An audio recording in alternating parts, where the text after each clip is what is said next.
Moteur. Action.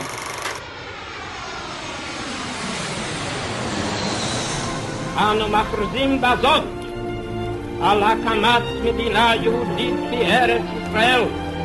היא מדינת ישראל. אני חוזר, אני חוזר, אני חוזר, אני חוזר. Salut à tous et bienvenue pour une nouvelle émission de Tzomet 67 enregistrée en Israël. Je suis David Sabaï au programme de cette émission chargée. Nous recevons d'abord Valérie Alphon, conseillère en budget, qui va nous parler de son tout premier livre. Ça s'appelle Slow Shopping Therapy, consommez moins, vous irez mieux.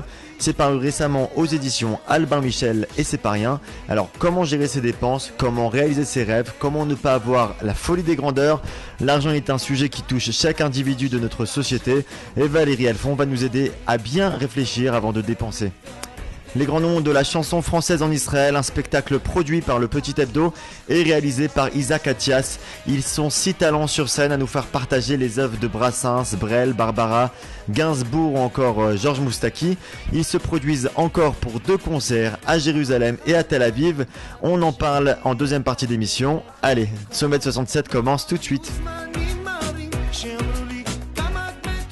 Et nous avons le plaisir de recevoir dans cette partie d'émission Valérie Alphon. Bonjour. Bonjour. Alors on s'était déjà vu, c'était en décembre à Netanya, en plein Kikar HaAtzmaut à l'extérieur. Et là on se revoit puisque j'ai entre les mains votre premier livre. Ça s'appelle Slow Shopping Therapy et c'est édité aux éditions Albin Michel et c'est pas rien. Alors juste, c'est assez surprenant. Premier livre, Albin Michel.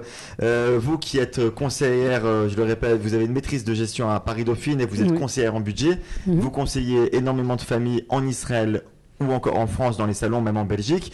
Et là, vous venez de faire du coup paraître ce livre, Consommez moins, vous irez mieux. Est-ce qu'on va d'abord reprendre un peu de la jeunesse de ce livre? D'où vous est venue l'idée d'écrire maintenant un livre? Ça fait des années qu'en fait je travaille avec des familles en difficulté financière, mais pas que, parce qu'il y a aussi des gens qui viennent me voir parce qu'ils ont envie de mieux consommer et de mieux utiliser leur argent, parce que c'est ça en fait, optimiser ses finances personnelles, c'est un peu le but. Donc je conseille des gens qui viennent me voir pour recevoir des conseils en matière de budget. Donc en fait, après avoir travaillé donc sur le terrain, je me suis dit, il faut que j'écrive ce livre. C'est-à-dire qu'un livre, souvent, ça naît d'une envie, d'un besoin. On ne peut pas ne pas écrire. Et en fait, j'ai tout de suite eu envie de faire passer un peu ma méthode. Donc, c'est une méthode. Très pédagogique d'ailleurs. Oui, c'est une méthode, mais pas que. C'est aussi toute une philosophie de vie. J'ai voulu, en fait, inviter les gens à réfléchir sur leur consommation. Parce que ce que je me suis rendu compte, c'est que les gens, aujourd'hui, ne réfléchissaient plus trop. C'est-à-dire, on est tellement pris par nos habitudes, on est tellement pris par notre vie, notre train-train quotidien, qu'on ne prend pas le temps de prendre du recul et de se dire, est-ce que la manière dont je dépense mon argent est celle que je voudrais vraiment ? Vous le dites vous-même que derrière l'argent se cache une identité et c'est ça qui vous plaît dans votre métier. Exactement. Oui, une identité et puis aussi, moi je dis toujours, dis-moi ce que tu dépenses, je te dirai qui tu es. C'est-à-dire que la manière dont on dépense notre argent reflète notre personnalité, nos goûts, nos désirs et c'est ça qui est fascinant. Parce que si ce n'était que des chiffres, c'est pas très intéressant les chiffres en soi. Ce qui est intéressant, c'est ce qui se cache derrière les chiffres. Et quand on comprend en fait que derrière les chiffres, il y a notre vie, il y a ce qu'on veut, qui on est et ce qu'on veut faire vraiment, alors ça devient passionnant. Et le petit souci, c'est que parfois, encore une fois, comme on dépense par habitude, on ne réfléchit pas, eh bien, la manière dont on dépense notre argent n'est pas la manière optimale de dépenser son argent. Et c'est là où j'interviens. Les familles que vous conseillez, vous avez souvent le même type de profil. Quelles sont les personnes? Est-ce que vous voyez des personnes raisonnables? Est-ce que des personnes très dépensières? Vous voyez tout le temps le même type de profil? Non, pas du tout. Parce qu'en fait, ce qui est passionnant, c'est que... Ou trop radine aussi. Il y a aussi en général, ils ne viennent pas me voir, elle est trop radine. Quoique, dans un couple, il peut y avoir quelqu'un qui est un peu radin et l'autre qui n'est pas du tout radin. Et là, il y a des clashs. Et là, évidemment, il y a beaucoup de couples qui viennent me voir parce qu'ils n'arrivent pas à se mettre d'accord sur la manière de dépenser l'argent. Donc ça, c'est c'est clair, c'est classique en fait à la limite. Hein. Mais c'est vrai que chaque famille, chaque personne, c'est une histoire, c'est un monde. Et c'est ce qui est passionnant, c'est-à-dire que quand je rencontre les gens, je sais jamais ce que je vais trouver, et eux-mêmes non plus. C'est-à-dire que moi, en fait, je suis là que pour les aider à se regarder dans un miroir. Parce qu'en fait, comme l'argent, ça dévoile notre personnalité, donc mon travail, c'est de les aider à regarder en fait leurs dépenses, mais leur vie, à travers donc justement pour moi ce miroir qui est le budget, c'est-à-dire quand on rentre toutes les données dans un tableau des dépenses, eh bien, on est en train de se dire, est-ce que oui, j'ai envie de dépenser telle somme pour mon alimentation? Est-ce que oui, j'ai envie de dépenser ou non telle somme pour les vêtements, pour les sorties? Qu'est-ce qu'il en est de mes charges fixes? Est-ce que oui ou non, je peux les réduire? Et si oui, pourquoi? Donc, en fait, dans le livre, c'est ce que j'ai voulu faire passer. Je veux faire passer donc tous ces arbitrages qui se passent en nous quand on va regarder donc en fait notre tableau de budget, on va réfléchir sur nos priorités, sur nos objectifs et on va pouvoir agir. C'est une manière d'être responsable, puisqu'en fait, on a peur en fait de se poser toutes ces questions. Ah, complètement. D'ailleurs, les gens qui ont... le livre est sorti le 19 avril et j'ai déjà du feedback de lecteurs et tout le monde est en train de me dire à peu près la même chose, ce qui est génial. C'est exactement ce que je voulais en fait. Le livre est en train de me remettre en question. Je suis en train de me remettre... le livre m'aide à me remettre en question. Je suis en train de me remettre en question par rapport à plein de choses. Et quelqu'un m'a dit, moi, ce que j'ai compris, c'est je ne veux pas être contrôlée par les multinationales. C'est moi qui décide de la manière dont je veux dépenser mon argent. Bon, c'est génial. Quelqu'un d'autre m'a dit, maintenant, je commence à contrôler mon budget parce que je sais ce qu'est un investissement, je sais ce qu'est un simple achat. Donc, ça, c'est encore autre chose parce que je parle beaucoup de ça aussi dans le livre. Hein. Quand on achète, par exemple, je sais pas, une voiture, est-ce que c'est un investissement? Est-ce que c'est un achat? Enfin, n'importe quoi, ça peut être évidemment un appartement, ça peut être tous nos achats. À quoi ils correspondent? Est-ce qu'ils correspondent aussi à des vrais besoins ou non? Il y a quelqu'un qui m'a dit, moi j'ai acheté le livre parce que j'ai envie de me reconvertir. J'ai envie de faire un autre métier que celui que je fais en ce moment, qui ne m'intéresse pas tellement. Seulement, ça veut dire que je vais devoir... apparemment, je vais gagner moins. Et si je gagne moins, il va falloir que je dépense moins. Et comment je fais pour dépenser moins? J'ai besoin du livre. Et elle m'a dit que ça l'aidait énormément parce que c'est un processus qui se met en place. À qui est destiné votre livre particulièrement? Aux célibataires, jeunes couples, aux mariés avec enfants? À n'importe qui. À n'importe qui, parce que justement, dans une des parties du livre... son compte. Oui, je pense, j'espère, enfin en tout cas c'est ce qu'on me dit. Il y a une partie justement où je parle à la fin, donc passer à l'action, c'est le dernier chapitre, et je parle évidemment de toutes les situations possibles, familiales, les célibataires, les couples, et les couples recomposés, ces familles recomposées. Il y en a de plus en plus, hein, les gens qui sont divorcés, qui sont remariés. Là aussi, c'est encore un cas à part. Donc, en fait, oui, le livre s'intéresse... je pense que c'est intéressant pour tout le monde et ça s'adresse à tout le monde parce que je pense que le budget, je dirais, c'est un sujet qui intéresse tout le monde et je pense qu'aujourd'hui, plus que jamais, on a besoin d'outils et de compréhension dans tout ce qui tourne autour du budget. Pourquoi ? Parce que, je ne sais pas si j'en avais parlé la dernière fois, il y a la virtualité des échanges. Hein. Les gens, je dis toujours, regarde, c'est bien de mettre l'argent de côté. Mais aujourd'hui, c'est difficile de s'imaginer ce que c'est de l'argent de côté, parce que c'est des chiffres dans un compte en banque. Donc, quelqu'un m'a posé la question il n'y a pas très longtemps, elle m'a dit, comment je fais pour épargner? Parce que c'est crucial, c'est très important aujourd'hui d'épargner. Encore une fois, pour réaliser toutes sortes d'objectifs, de rêves qu'on a. Et elle me dit, mais comment je fais? Et c'était très difficile pour elle de le faire parce que tout est immatériel, en fait. Hein.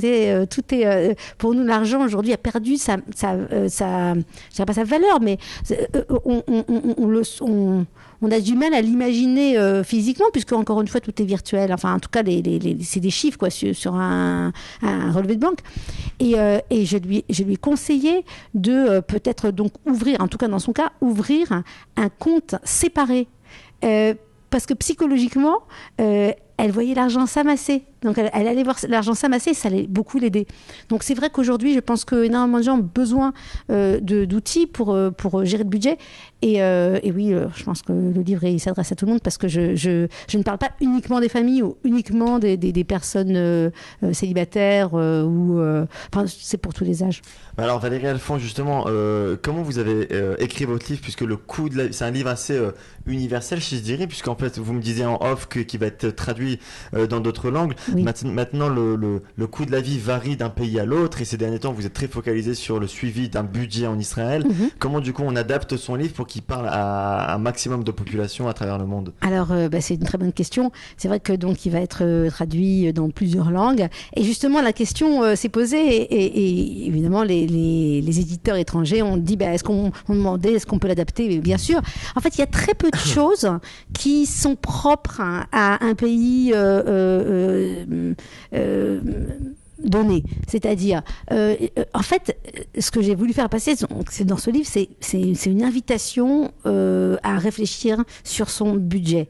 Il y a quelques petites sous-parties où je parle, par exemple, de la téléphonie, des mutuelles, des impôts, mais c'est vraiment quelques pages dans tout le livre. C'est pas encore une fois, vous voyez, il y a des livres qui sont des guides, voilà, pour économiser. Mon livre, c'est pas ça du tout. C'est pas voilà comment vous allez économiser et faire des économies dans tel et tel et tel poste. C'est un petit peu l'idée, mais c'est vraiment une toute petite partie du livre. Moi, ce qui m'intéresse, encore une fois, c'est aider les gens à se motiver par rapport à ça. C'est contrôler son budget, c'est contrôler sa vie. Et les gens qui ont acheté le livre me disent que ça marche. Et ça les motive. Et ils ont envie, quand ils referment le livre, ils ont envie de prendre leur budget en main. Ils ont envie de comprendre. Ils le font. Ce qui va pas, ce qui les empêche de gérer leur budget au mieux. Et ils ont des outils après pour le faire. Mais encore une fois, c'est complètement universel. La preuve, c'est qu'il commence donc déjà à plaire à d'autres pays. Donc, je pense que je suis très heureuse. Alors Valérie Alphonse, on va revenir juste sur le titre du livre, Slow Shopping Therapy, consommer moins, vous irez mieux. Alors déjà, pourquoi un titre à moitié en anglais et pourquoi vous le voyez comme une thérapie?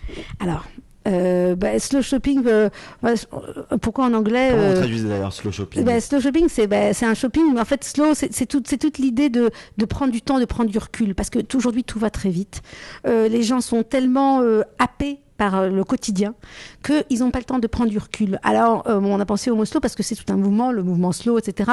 Et on s'est dit, slow, shopping, parce que c'est vrai que tout ce qui est société de consommation, j'en parle beaucoup tout au long du livre. Et puis thérapie, parce que pour moi, enfin, et aussi en fait pour les éditeurs, ils ont trouvé que ce livre, cette méthode, c'est une forme de thérapie. D'ailleurs, un de mes clients m'a dit une fois un jour, vous me faites une thérapie financière. Pourquoi? Parce que c'est intéressant. Hein. C'est-à-dire que les gens seraient malades aussi. Enfin, malades de consommation. Oui, malades. En effet, c'est pas moi qui le dis d'ailleurs, c'est le psychiatre Christophe André dans un de ses livres. Il parle de ça justement, la maladie qui autour de la surconsommation. Mais c'est pas uniquement, parce que je pense pas que tout le monde est malade de la consommation, etc. Thérapie, c'est plutôt dans le sens où pour aller mieux. Parce que d'ailleurs, le sous-titre, c'est consommer moins, vous irez mieux. C'est-à-dire que, je pense que quand on rentre dans ce processus, on vit mieux, on se sent mieux, on se sent plus libre et plus heureux. Parce que c'est ça, en fait, que je veux faire passer. Je suis persuadée, mais vraiment persuadée, que les plaisirs simples, ce sont les plaisirs qui nous font le plus de bien. Je suis persuadée que quand on passe du temps en famille, avec des amis, c'est ça qui nous rend le plus heureux. Je suis persuadée qu'on n'est pas obligé d'aller au resto pour kiffer la life. Je suis persuadée qu'on n'est pas obligé d'acheter des fringues tous les 3 jours pour se sentir bien dans sa peau. Je suis persuadée de ces choses-là. Et donc, j'y crois à fond, à 100%, et je vois que ça marche. Vous appliquer dans votre vie. Ah, complètement. Moi, je dis toujours que ce qui m'intéresse, enfin, en tout cas, ce que je pousse les gens à faire, c'est de développer leur potentiel. Parce que ce qui se passe, c'est quoi? C'est que souvent, plus on est dans la consommation et moins on est capable de développer son potentiel. Moins on est connecté avec soi-même. Moins on est connecté avec les autres. D'ailleurs, j'en parle dans le livre. Il y a des recherches qui ont été faites au niveau de la psychologie qui ont montré que plus on était matérialiste et moins on avait de bons contacts avec les autres. Ça c'est intéressant en fait. On penserait peut-être pas à ça, mais en tout cas, moi c'est ce que je vois aussi avec les personnes que j'accompagne. Les personnes que j'accompagne, il y a une famille dont je me souviens, qui avait beaucoup changé, qui avait justement compris ça, qui avait commencé à se tourner beaucoup plus vers des choses plus simples, qui avait compris où se trouvait l'essentiel et où se trouvait le superflu. Il avait commencé un petit peu à mettre de côté le superflu. Cette personne m'a dit, je rencontre des amis à moi, et parfois j'ai rien à leur dire parce que eux, ils me parlent de voitures, et ils me parlent de montres, et ils me parlent de fringues, et ils me parlent de voyage au bout du monde. Et moi, j'ai envie de leur parler d'éducation des enfants, j'ai envie de leur parler de cours où je suis allée, j'ai envie de leur parler. Sur le même terrain. Il me dit, mais je sais plus comment leur parler. C'est dingue. Mais, et là, quand j'ai entendu ça, je me suis dit, bon, bah alors cette famille, je crois que j'ai fini avec eux le processus. Ça y est, quoi. Je veux dire, ils ont compris où était l'essentiel et le superflu. C'est bon. Oui, et c'est ça le travail aussi, et c'est ce que j'essaye de faire en tout cas avec le livre, c'est-à-dire faire passer ce message, et en ça c'est une thérapie parce que en fait on comprend ce qui nous fait du bien, c'est ça. Valérie Alphonse, justement, il y a une case, un coche un peu à pas louper, ce serait celui de la jeunesse, parce que la jeunesse, on va dire aujourd'hui, si je te grossis les traits, est insouciante et très dépensière, puisque soit il y a papa, maman au-dessus, enfin en tout cas très peu sont les personnes débrouillardes, à part celles qui n'ont pas de lien avec leurs parents, et donc ne voient pas ou même celles qui ont de lien avec leurs parents, mais ne voient pas du coup les limites de la consommation, en pensant qu'il y aura toujours quelqu'un derrière pour assumer. Donc qu'est-ce qu'il faut faire à ce stade-là ? Déjà, quand les enfants sont plus jeunes, leur faire passer ce message, et essayer de les aider à se reconnecter avec leur potentiel, savoir en quoi mon enfant est doué, qu'est-ce qu'il aime faire, qu'est-ce qu'il peut faire, qu'est-ce qu'il a envie de faire. Et quand un enfant se sent bien avec ce qu'il est, c'est-à-dire comprend qu'il a des ressources, comprend tout ce qu'il est capable de faire et de donner, eh bien, je pense qu'il est moins influençable. Il va moins se laisser tenter par tout ce qui est vêtements de marque, dernier iPhone. Il va être moins dans cette surenchère. Il va être moins malléable à la pression sociale, parce qu'il y a une pression sociale énorme, faut le dire, de nos jours. C'est énorme. Comme je dis toujours, il y a des millions de personnes tous les jours de par le monde dont le travail, c'est de nous faire consommer plus. C'est une évidence. Ils ont énormément de moyens aussi. Et nous, qu'est-ce qu'on peut faire par rapport à ça, et surtout qu'ils ciblent nos enfants. Donc, qu'est-ce qu'on peut faire, nous, en tant que parents ? Eh bien, nous, on peut, justement, comme je l'ai dit, aider nos enfants à développer leur potentiel, être à leur écoute, leur apprendre à donner aussi. Parce que c'est ça, c'est important. Je sais qu'il y a d'abord au sein de la famille, de toute façon, on peut pousser, demander à nos enfants de nous aider, que ce soit pour les tâches familiales, etc. Et qui prennent l'habitude, en fait, un petit peu de donner, que c'est sympa de donner, que on est une équipe dans une famille, et ça, et aussi en plus ils découvrent ce qu'ils peuvent faire. Un enfant de 5 ans qui peut aider un petit peu à la maison, il se sent tout fier, il est content qu'il peut donner, et évidemment plus il est grand et plus il peut faire de choses, mais justement être dans le faire et dans l'être et pas dans l'avoir. À la fin, je vais revenir juste sur votre livre. Simple question de curiosité. Slow Shopping Therapy est édité chez Albin Michel. C'est quand même une grande maison d'édition en France. Comment vous les avez approchés, ou comment ils vous ont approchés ? Alors, c'est moi qui les ai approchés. En fait, j'ai approché plusieurs maisons d'édition. 3 en fait. Pas beaucoup, j'en ai pas approché 150 non plus. Et il y a eu 2 maisons qui étaient intéressées, 2 maisons parisiennes qui étaient intéressées. Et là, d'abord, ça m'a fait très plaisir. Et je me suis dit, oui, ça répond à un besoin. J'ai eu la chance d'être accompagnée dans mon écriture par une personne extraordinaire que je salue à chaque fois, qui s'appelle Ofra Zelmati, et qui m'a aidée à faire en sorte que ce livre arrive à un niveau d'écriture, on va dire, assez haut pour qu'il intéresse des maisons d'édition parisiennes. Et donc là, je me suis dit, oui, en fait, ce livre répond à un besoin. D'ailleurs, les deux maisons qui étaient intéressées m'ont dit la même chose. Et j'ai choisi Albin Michel. C'était adorable. Ils étaient très, très enthousiastes. Et voilà. Et puis maintenant, le livre fait son chemin. Et j'espère qu'il va aider un maximum de personnes. Et c'est ce qu'on vous souhaite, Valérie Alphand. Justement, on peut le retrouver donc du coup dans toutes les librairies. On parle en France, bien sûr, évidemment. Bien sûr, à la Fnac. Sinon, on peut le commander des sites, Fnac, enfin sur les sites, Amazon, etc. Et en Israël aussi, on peut le retrouver. Il y a des librairies françaises ou Oui, on peut le retrouver dans les librairies françaises, vice versa à Jérusalem, et la librairie du foyer à Tel Aviv. Très bien, Valérie Alphand, merci en tout cas d'avoir pris du temps pour répondre à nos questions. Merci. On souhaite une belle route à ce livre qui certainement va aider des dizaines et des centaines, j'espère, de familles et de personnes. Merci beaucoup. Merci, en tout cas, à très bientôt. À très bientôt, merci, au revoir.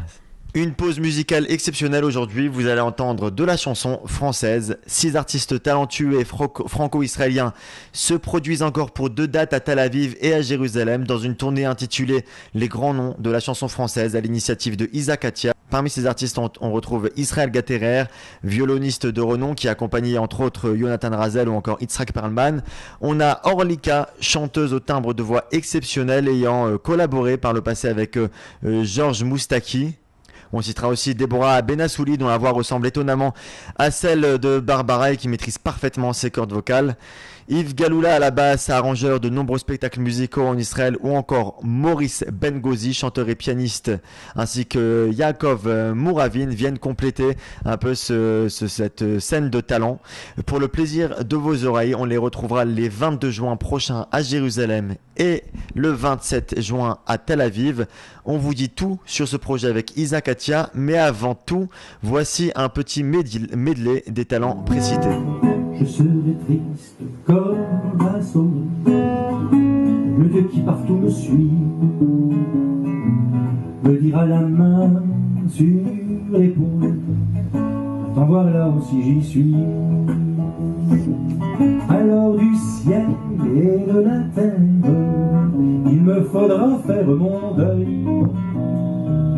Est-il encore debout le chêne ou le sapin de mon cercueil? Est-il encore debout le chêne ou le sapin de mon cercueil?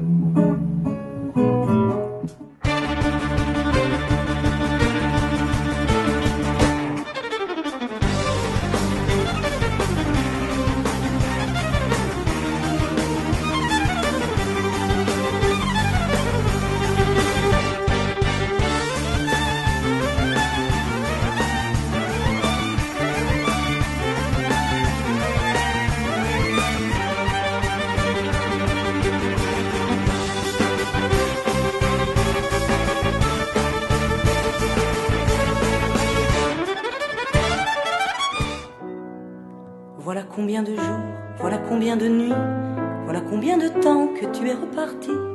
Tu m'as dit cette fois, c'est le dernier voyage. Pour nos cœurs déchirés, c'est le dernier naufrage. Au printemps, tu verras, je serai de retour. Le printemps, c'est joli pour se parler d'amour. Nous irons voir ensemble les jardins refleuris et déambulerons dans les rues de Paris.